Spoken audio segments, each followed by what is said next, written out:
a new messiah, 'cause your theories catch fire. I can't find your silver lining. I don't mean to judge, but when you... Assalamualaikum warahmatullahi wabarakatuh. Halo semuanya, salam sejahtera bagi kita semua. Perkenalkan, nama saya Sapina, mahasiswa Universitas Limagraha dengan NIM 221579, kelas RA3 Manajemen Sumber Daya Manusia, semester 6, Prodi Manajemen Fakultas Ekonomi dan Bisnis. Di sini saya akan mempresentasikan 6 materi yang berkaitan dengan manajemen kinerja. Yang pertama yaitu arti penting dan manfaat manajemen kinerja. Yang kedua, kepemimpinan kinerja. Yang ketiga, pendekatan sistem dalam manajemen. Yang keempat, model strategi planning. Yang kelima, desain pengukuran kinerja. Dan yang terakhir, teknik, strategi, dan analisa kebutuhan kompetensi. Sebelum masuk ke 6 materi tersebut, apa sih manajemen kinerja itu?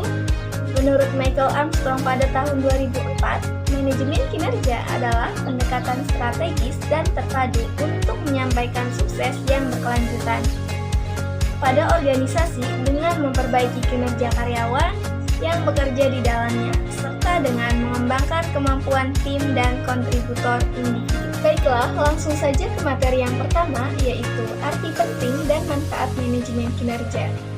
Manajemen kinerja sendiri adalah suatu hal yang berorientasi ke masa depan, disesuaikan spesifik berdasarkan kondisi khusus dari setiap organisasi atau individual, didasarkan atas suatu model kausal yang menghubungkan antara input dan output. Penilaian kinerja merupakan alat yang bermanfaat tidak hanya untuk mengevaluasi kerja dari para karyawan, tetapi juga untuk mengembangkan dan memotivasi karyawan. Pada intinya, penilaian kinerja dapat dianggap sebagai alat untuk memverifikasi bahwa karyawan memenuhi standar kinerja yang telah ditetapkan. Adapun tujuan dari manajemen kinerja yaitu yang pertama, tujuan strategi, yang kedua, tujuan administratif, yang ketiga, tujuan pengembangan. Manfaat manajemen kinerja. Hakikat manajemen kinerja adalah bagaimana mengelola seluruh kegiatan organisasi untuk mencapai tujuan organisasi yang telah ditetapkan sebelumnya. Manfaat manajemen kinerja ada 3, diantaranya yang pertama, manfaat bagi organisasi, yang kedua, manfaat bagi manajer, yang ketiga, manfaat bagi individu. Manajemen kinerja juga banyak memiliki manfaat sesuai dengan kedudukan masing-masing. Manajemen kinerja bermanfaat untuk sang manajer, karyawan, dan yang paling utama bermanfaat dalam mencapai tujuan, visi, dan misi suatu organisasi. Baik, lanjut ke materi yang kedua, yaitu kepemimpinan kinerja. Kepemimpinan kinerja adalah efektivitas seorang pemimpin dalam membimbing timnya untuk mencapai tujuan organisasi. Kinerja kepemimpinan dapat diukur melalui produktivitas, keterlibatan karyawan, dan inovasi. Gaya kepemimpinan yang tepat dapat meningkatkan kinerja karyawan dan produktivitas kerja. Kinerja merupakan salah satu ukuran dari perilaku aktual di tempat kerja yang bersifat dimensosial, di mana dimensi kerja meliputi kualitas output, kuantitas output, waktu kerja, kerjasama dengan rekan kerja. Para ahli manajemen sumber daya manusia memberikan definisi mengenai konsep yang berbeda-beda mengenai motivasi untuk meningkatkan kinerja karyawan, sehingga di dalamnya terdapat makna yang berbeda-beda. Untuk mengetahui kinerja organisasi, perlu dilakukan pengukuran terhadap berbagai karakteristik pegawai yang terlibat di dalamnya, seperti keahlian, pengetahuan, sikap, sifat, dan motivasi. Bagi suatu organisasi, kinerja pegawai merupakan dasar dari aktivitas sumber daya lainnya, karena dapat digunakan sebagai acuan untuk pengembangan diri pegawai, pemberian imbalan, atau bahkan memberhentikan seorang pegawai. Lanjut ke materi yang ketiga, yaitu pendekatan sistem dalam manajemen. Pendekatan sistem dalam manajemen adalah sebuah metode yang memandang organisasi sebagai suatu kesatuan yang terdiri dari berbagai elemen atau komponen yang saling berinteraksi untuk mencapai tujuan secara bersama. Manajemen kinerja memainkan peran penting dalam kelangsungan keberlangsungan dan kesuksesan perusahaan. Kinerja setiap bagian perusahaan mempengaruhi pencapaian keseluruhan perusahaan, sehingga manajemen kinerja yang efektif diperlukan untuk memastikan semua bagian berfungsi secara harmonis. Kinerja manajemen mencakup komunikasi yang berkesinambungan untuk mengintegrasikan sasaran organisasi, kelompok, dan individu. Manajemen kinerja terdiri dari beberapa tahap utama, yaitu yang pertama, perencanaan kinerja, yang kedua, pelaksanaan kinerja, yang ketiga, penilaian kinerja, dan yang keempat, pemberian reward.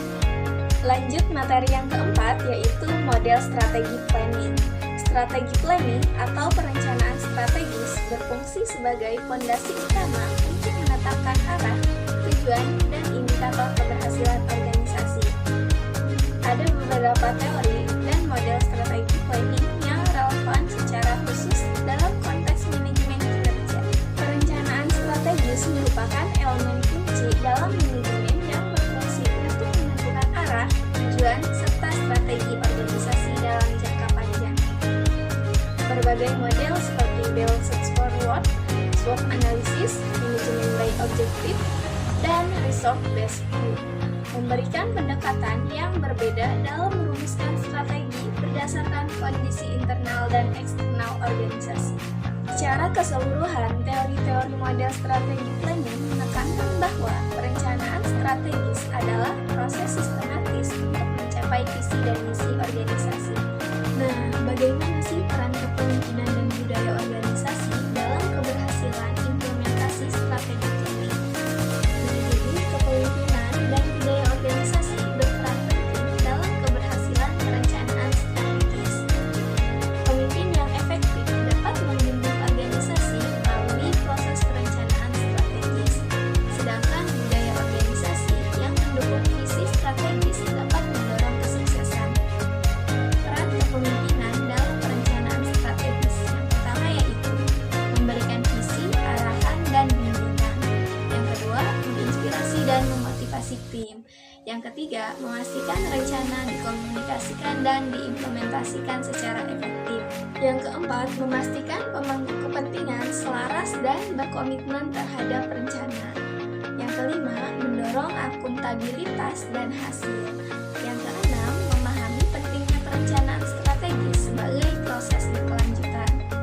Peran budaya organisasi dalam perencanaan strategis, yaitu yang pertama, mendukung visi strategis.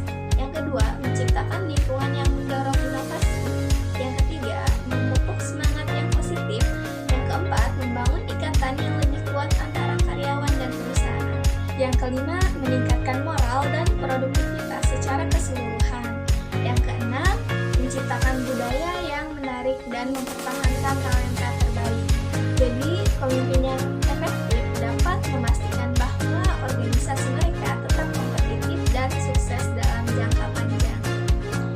Bagaimana sih strategi planning ini diterapkan dalam situasi yang krisis atau di perubahan pasar yang cepat? Nah, jadi penerapan strategi planning dalam situasi krisis atau perubahan pasar yang cepat membutuhkan fleksibilitas dan kecepatan adaptasi yang tinggi. Lanjut materi yang kelima, yaitu desain pengukuran kinerja. Pengukuran kinerja adalah proses penting dalam manajemen untuk menilai efektivitas individu, tim, dan organisasi dalam mencapai tujuan. Proses ini melibatkan penetapan tujuan yang jelas, pemilihan indikator kinerja (KPI) yang sesuai, serta tindak lanjut berupa analisis temuan, perbaikan, dan evaluasi berkelanjutan. Pendekatan sasaran seperti manajemen by objektif atau yang disingkat sebagai MBO menekankan kolaborasi antara manajer dan karyawan dalam menetapkan tujuan. Evaluasi kinerja dilakukan melalui umpan balik 360 derajat, penilaian berbasis kompetensi, dan evaluasi psikologis. Perbaikan kinerja dilakukan melalui komunikasi yang efektif, pelatihan, umpan balik, serta dukungan dan evaluasi rutin. Kinerja sendiri mencakup hasil kerja, proses pelaksanaan, dan kemampuan individu. Bagaimana dampaknya jika desain pengukuran kinerja tidak sesuai dengan tujuan organisasi? Nah, jika desain pengukuran pengukuran kinerja tidak sesuai dengan tujuan organisasi, dampaknya bisa sangat negatif terhadap pencapaian kinerja organisasi. Contoh beberapa dampak utama. Yang pertama, ketidaktepatan pengukuran kinerja, sehingga sulit mengetahui sejauh mana pegawai menjalankan fungsinya dengan benar, yang berakibat pada ketidakefisienan pencapaian tujuan organisasi. Yang kedua, motivasi dan komitmen. Pegawai menurun karena ketidakjelasan ukuran kinerja dan kurangnya penghargaan. Yang ketiga, kurangnya pengembangan dan perbaikan sistem yang tidak memicu perbaikan, mengakibatkan karyawan berkinerja rendah tidak terdorong untuk meningkatkan diri dan organisasi kehilangan peluang pengembangan.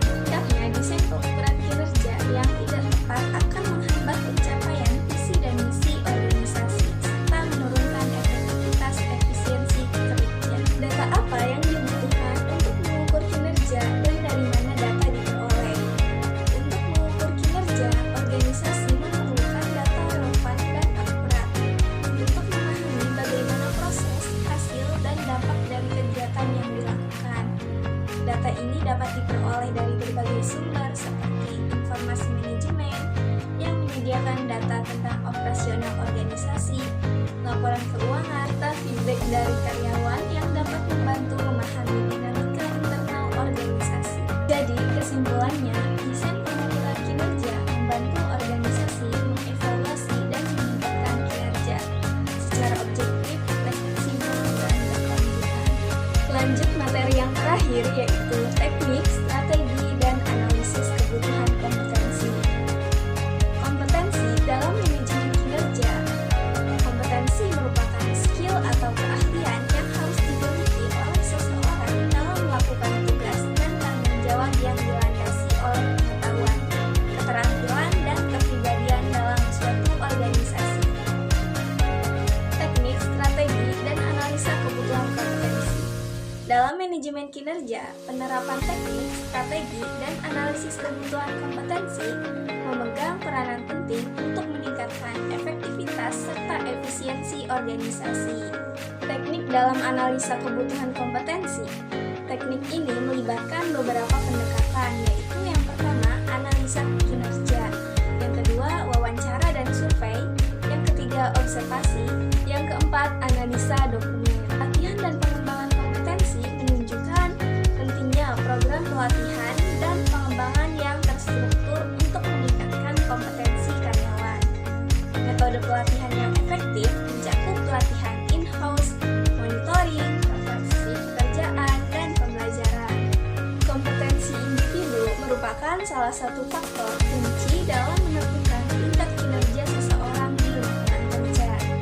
Kompetensi yang mencakup aspek pengetahuan, keterampilan, dan sikap harus dikembangkan agar dapat memenuhi tuntunan pekerjaan yang semakin dinamis dan kompleks. Tingkat kompetensi individu saat ini masih menunjukkan adanya kesenjangan antara harapan organisasi dan kapasitas nyata karyawan, sehingga dibutuhkan strategi pengembangan yang tepat dan berkelanjutan. Bagaimana cara melakukan evaluasi kebutuhan kompetensi untuk memastikan standar kinerja tetap relevan dan efektif? Nah, jadi evaluasi uji kompetensi untuk memastikan standar kinerja tetap relevan dan efektif itu perlu dilakukan beberapa langkah-langkah sebagai berikut. Yang pertama yaitu tinjau kembali standar kinerja dan kompetensi. Cek apakah standar yang dipakai masih sesuai dengan kebutuhan organisasi saat ini.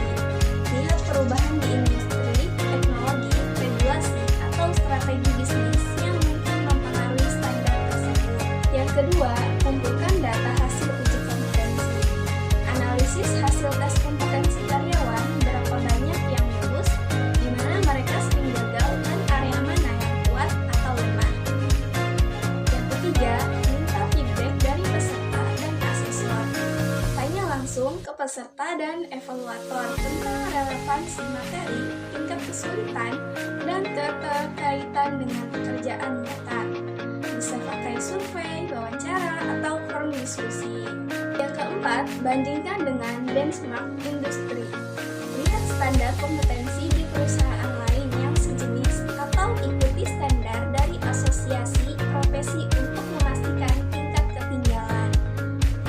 kelima, evaluasi dampak terhadap performa kerja. Pantau apakah karyawan yang lolos uji benar-benar menunjukkan performa kerja yang lebih baik. Kalau tidak, mungkin ada ketidaksesuaian antara standar kompetensi dan kebutuhan kerja sebenarnya. Baiklah, selesai sudah presentasi dan pemaparan dari keenam materi tersebut. Saya Sapina, pamit undur diri. Kurang lebihnya mohon maaf. Sekian dari saya. Wallahul muwaffiq ila aqwamit thoriq. Wassalamualaikum warahmatullahi wabarakatuh. Such a new messiah, cause your theories catch fire. I can't find your silver lining. I don't mean to judge,